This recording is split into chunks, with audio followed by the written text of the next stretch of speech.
Ça y est, c'est la vidéo de mon bilan du deuxième trimestre. Je prends enfin le temps de la faire parce que ces derniers temps c'est un petit peu compliqué. Voilà, mon ventre a légèrement grossi, je suis vraiment pas loin de la fin et du coup je me suis mis un petit coup de pied au cul pour poster mes dernières vidéos que je voulais absolument poster avant d'accoucher. Du coup, sur le même modèle que la dernière fois, je vais parler des symptômes, des rendez-vous médicaux et du changement physique que j'ai eu sur mon corps sur ce deuxième trimestre. Donc, au niveau des symptômes, ce deuxième trimestre, bêtement, moi, encore une fois, je pensais que les nausées du premier trimestre allaient durer un trimestre, donc c'est-à-dire 3 mois, comme son nom l'indique. Bon, ça n'a pas été tout à fait le cas. Moi, mes nausées ne se sont absolument pas arrêtées au deuxième trimestre. Je pense qu'elles sont arrêtées à 4 mois et demi. Voilà, et arrêtées, on va dire diminuées. J'ai toujours le matin, il faut que je mange rapidement, sinon j'ai la nausée, etc. Mais on va dire que ça s'est vraiment beaucoup calmé au point où j'ai pu arrêter de prendre le médicament que je prenais, le Donormil, voilà, vers 4 mois et demi. Donc là, ça a été vraiment le soulagement total de pouvoir revivre un minimum sans nausée, hormis le fait, voilà, quand j'avais faim, j'ai toujours ces nausées, mais sinon, le reste du temps, ça allait quand même beaucoup mieux. Donc physiquement, je me suis sentie vraiment beaucoup mieux à pouvoir rebouger, refaire des choses, et ça fait quand même vraiment du bien. Au niveau psychologique, par contre, le bien-être que j'avais ressenti au premier trimestre s'est totalement dégradé au second trimestre, et notamment vers la fin du second trimestre, j'ai eu fin juillet et fin août en fait une rechute de dépression grave de malade, parce qu'il faut savoir qu'avant la grossesse en fait je sortais d'une grave dépression et en fait c'est un peu la grossesse qui m'a permis de m'en sortir vraiment, enfin ce que je pensais du coup, et là j'avoue que ouais, fin juillet, fin août, j'ai eu vraiment 1 semaine et demie de grosse dépression et vraiment ça m'a fait peur. C'était vraiment je pouvais dormir toute la journée, je pouvais pleurer toute la journée, envie de rien faire, enfin voilà, vraiment des choses qui m'ont fait vraiment ressentir ce que je ressentais avant la grossesse et un état du coup qui m'inquiétait. Donc fin juillet, je me suis dit que ça allait passer. Après en août, j'ai vu mes copines, je suis partie en vacances, etc. Donc ça a été. Et fin août, j'ai été très fatiguée et du coup cet état un peu dépressif est revenu. Et j'ai pas pu faire autrement que de retourner voir ma psy. En fait, j'avais arrêté les séances de psy parce que je me sentais très bien avec la grossesse. Mais là, ça m'a trop inquiétée pour que je laisse ça s'installer. Donc du coup, depuis fin août, je reprends mes séances de psy et du coup, ça va mieux, ça me canalise. Donc voilà, c'est du moment que c'est pris à temps, je pense que j'ai très bien fait. Même si voilà, il s'est rien passé dans ma vie, il n'y a rien eu de spécial qui fasse que je ne vais pas bien, mais voilà, en tout cas, j'ai préféré prendre directement le truc avant que ça s'empire parce que j'avais vraiment pas envie de retourner comme c'était le cas bien avant la grossesse, ça c'était pas possible. Maintenant, à partir du moment où je respecte mon besoin principal, on va dire, qui est de me reposer, il faut vraiment en fait que j'arrive, quand je suis fatiguée, il faut que je dorme parce que si je dors pas, je suis très fatiguée et je broie du noir et mon état devient de plus en plus dépressif et du coup j'ai du mal à dormir et du coup c'est un cercle infernal, vicieux, qui ne s'arrête pas. Donc voilà, il faut vraiment que j'apprenne à me poser quand je suis fatiguée et ça c'est pas évident quand on est quelqu'un de hyper speed. Voilà. Autre symptôme de ce deuxième trimestre et pas des moindres, ça a été, désolée pour le moment, pas très glamour, mais les infections niveau en bas à répétition. Voilà, il faut savoir que quand on est enceinte, on a la flore vaginale qui est un peu déréglée. Et du coup, on chope un peu toutes les infections possibles et inimaginables. Donc ça a été mon cas. En fait, ça fait depuis juillet que c'est l'horreur niveau infection. Et j'ai beau être allée voir la sage-femme, j'ai beau être allée voir mon médecin, j'ai pris des ovules, j'ai pris des antibiotiques, j'ai pris vraiment beaucoup de choses. Et ça revient tout le temps, malgré une hygiène, une bonne hygiène avec des produits adaptés, malgré le fait que je nettoie bien les toilettes, etc., que je ne m'assis pas sur les toilettes des autres, etc. mais ça revient tout le temps et ça c'est un peu le problème quand on est enceinte, on peut faire ce genre de choses. Donc ça c'est vraiment, mais vraiment pénible. Donc ça va, ça vient, hein, c'est pas tous les jours, mais c'est vrai que c'est un côté pas très glamour et pas très évident à gérer quand même. Et enfin, les derniers symptômes que j'ai eu, c'est fin août. Mes nausées qui sont revenues de plus belle. J'ai passé une semaine fin août horrible à vomir tous les jours, comme au début en fait. Et ça m'a épuisée, mais épuisée moralement et physiquement. Donc j'espère que... Enfin, vous verrez dans la vidéo, est-ce que le 3e trimestre a été mieux ou pas. Mais en tout cas, j'ai terminé vraiment la dernière semaine de ce trimestre vraiment, mais pas bien du tout et allongée à vomir à nouveau. Donc j'étais un peu blasée, j'avoue.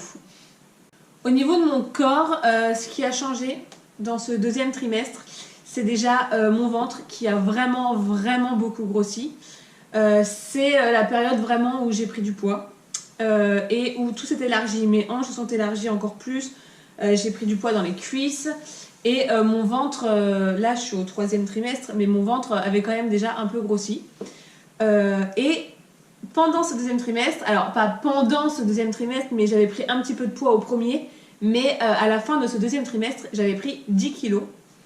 Donc voilà, c'était pas évident parce que voilà, de grossir autant d'un coup, quand on n'est pas habitué, ça n'a pas été très facile. Il y a des périodes, voilà, j'avais un peu du mal à me regarder dans la glace, et puis c'est vraiment le moment où on a un peu du mal à s'habiller parce que ça commence à serrer.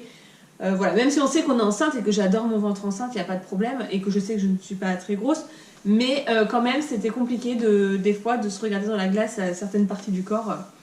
Mais bon, après voilà, hein, quand on est bien entouré et qu'il nous rassure, voilà, mon mari me rassure, etc., ça va, mais c'est vrai que sur le moment, c'était pas facile. Et je me suis aussi dit dans ce moment-là, heureusement que... parce qu'en fait, j'avais un tout petit ventre, finalement, par rapport à d'autres. J'avais un tout petit ventre, les gens remarquaient à peine que j'étais enceinte. Bon, c'était un peu abusé quand même des fois, mais bon... Et je me suis dit heureusement que finalement j'ai pas un plus gros ventre parce que j'ai commencé à avoir un petit peu mal au dos. Je mettais une ceinture pour marcher longtemps, enfin voilà. Léger, mais on sent que quand même ça tire un peu le ventre. Heureusement que finalement j'avais pas un plus gros ventre que ça. C'était très très bien comme ça. Le 2e trimestre, c'est aussi le moment où j'ai senti pour la première fois bébé bouger. Et ça, c'était quand même quelque chose d'incroyable parce que j'appréhendais assez ce moment. Parce que j'aime pas trop tout ce qui est corps humain. Donc voilà, j'aime pas sentir les choses dans mon corps. J'aime pas le sang, les os, voilà, j'aime pas trop ça. Et j'appréhendais un peu de savoir comment ça allait faire quand elle allait bouger. C'est le 25 juin. En fait, on était au resto avec mes copines, enfin mes collègues. Et on parlait du fait que, est-ce qu'elle bouge, etc. Et donc non, le bébé ne bougeait toujours pas. Je n'avais toujours pas senti bébé bouger. Voilà. Et on rentre le soir. Et en fait, j'étais tellement dans le mode, allez, normalement, elle va bouger, ça y est, c'est bon, on est au mois de juillet, fin juin, début juillet, elle doit bouger, etc. Et je sais pas si au début, j'étais parano ou pas. Alors du coup, je touchais, puis je me disais, oh, je sais pas trop, peut-être c'est juste des bulles à l'intérieur ou des choses comme ça. Et à un moment, j'ai vraiment senti un gros coup. Et là, j'ai appelé mon mari, je me suis dit, viens, vite, je pense que ça bouge et tout. Mais le truc, c'est qu'au début, c'est vraiment léger. Du coup, lui, il sentait pas vraiment ce que moi, je ressentais. Mais c'est vraiment le 25 juin, du coup, que j'ai senti pour la première fois bouger. Et c'était vraiment très bizarre, mais finalement, c'était quand même chouette de voir que, en fait, ça y est, il y a quelque chose qui est dans mon ventre. Donc, c'était cool. Et le papa, au final, a pu sentir 2 jours après, quand j'étais allongée, parce qu'il faut savoir que le bébé bouge plus quand je suis allongée. Il sentait bien bouger 2 jours après. Donc, après, c'était cool aussi que lui puisse un peu plus se rendre compte que, qu'il y avait un bébé, etc. Donc ça, c'était bien. C'était sympa. Autre changement physique, comme dirait Florence Foresti, c'est clairement le réseau autoroutier sur ma poitrine. Effectivement, je trouve ça assez impressionnant à quel point on voit les veines qui se dessinent sur toute la poitrine. C'est vraiment... voilà, Florence Foresti dans son sketch avait bien raison. Et c'est vrai que ce moment, c'est impressionnant parce qu'on voit vraiment bien les veines, quoi. Donc ça, c'était un changement important. Et bon, apparemment, j'ai bonne mine. Je sais pas ce que vous en pensez, vous. Moi, je trouve que ça n'a pas trop changé, mais en tout cas, c'est vrai que ma peau, je trouve qu'elle est plutôt saine et sans imperfection. Elle n'est pas grasse, etc. Donc, bon, peut-être que ça joue sur la peau. Et les cheveux, quelques-uns m'ont dit « Oh, tu as des beaux cheveux ». Bon, je ne sais pas vraiment quoi penser de ça, mais en tout cas, apparemment, c'est possible.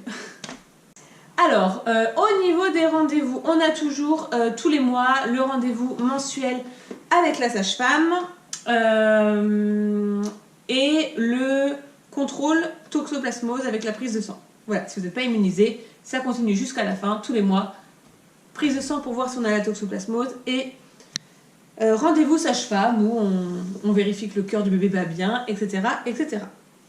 Au niveau des rendez-vous avec la sage-femme, on a aussi évidemment le rendez-vous tant attendu, l'écho du deuxième trimestre, l'écho qui nous dit si bébé est une fille ou un garçon. Et ça, on va pas se mentir, c'est celle qu'on attend le plus pour la plupart d'entre nous. Et c'était vraiment hyper chouette ce moment de découvrir chez la sage-femme si notre bébé était une fille ou un garçon. Et si vous avez vu du coup ma vidéo sur ma gender reveal, vous savez que j'attends une petite fille, donc moi je suis très contente. Le papa est très content aussi. Le papa aurait eu une petite préférence pour avoir un garçon et moi finalement, enfin on s'en fichait, mais j'avais ma petite préférence pour une fille, donc je suis très heureuse d'attendre une petite fille. Au niveau médicaments et rendez-vous médicaux, j'ai aussi fait une cure de fer, parce qu'il faut savoir que quand on est enceinte, on a souvent des cures de fer et du coup des carences de fer, pardon, et du coup on prend des cures pour éviter les malaises, la fatigue trop grande, etc. J'ai aussi eu les résultats du groupe sanguin, de la compatibilité entre mon bébé et moi. Et il se trouve que mon bébé étant de rhésus positif et moi étant de rhésus négatif, il y a un problème. Ça ne fonctionne pas. Quand on est une maman négative et que notre bébé est positif, il y a une incompatibilité entre la maman et le bébé au niveau du sang. Et ce qui va se passer, c'est qu'en fait, la maman va produire des anticorps contre son bébé, contre son propre bébé, pour se protéger. Donc, il faut faire quelque chose. Donc, ça marche que pour les mamans négatives et bébés positifs. Si vous êtes positif et bébé négatif, normalement, il n'y a pas de problème.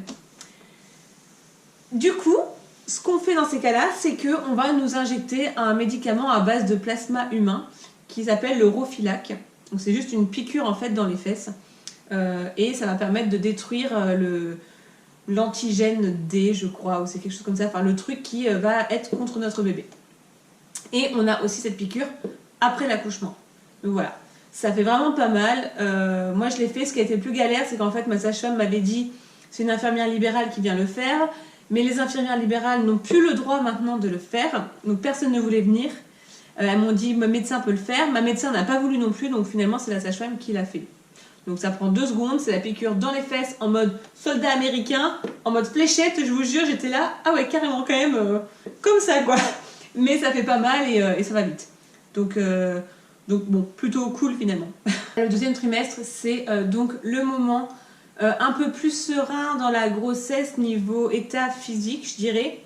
Même si état psychique, c'était pas top pour moi, mais je pense que c'est parce que moi j'ai des antécédents aussi par rapport à la dépression que vous n'avez peut-être pas.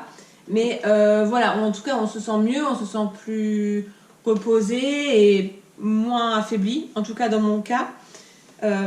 C'est aussi le moment où on commence à réfléchir sérieusement au prénom, on commence à réfléchir à la chambre, voilà, on découvre si c'est une fille ou un garçon, on commence à acheter des petites choses.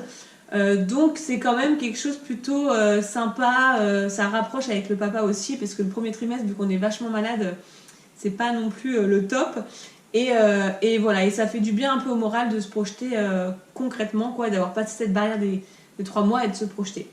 Donc c'est plutôt les 3 mois les plus sympas, on va dire. Voilà pour mon bilan de deuxième trimestre. Encore une fois, c'est pas parce que moi j'ai vécu ça comme ça que vous le vivrez comme ça. Il y en a qui vivront bien pire et d'autres bien mieux. Mais en tout cas, moi, c'est comme ça que je l'ai ressenti. Et Et pour moi, ce trimestre était quand même bien plus positif que le premier, malgré ces 2 épisodes un peu dépressifs et malgré le fait que mes nausées soient revenues la dernière semaine du trimestre. Ce trimestre a quand même été bien plus positif que le précédent, où j'ai pu rebouger, j'ai pu partir en vacances, j'ai pu quand même faire quelque chose et remanger aussi des choses un peu plus variées. Donc ça fait du bien aussi au moral. Voilà, j'espère que mon témoignage vous aura plu et on se retrouve très vite dans une autre vidéo si j'ai pas accouché d'ici là. Voilà, ciao!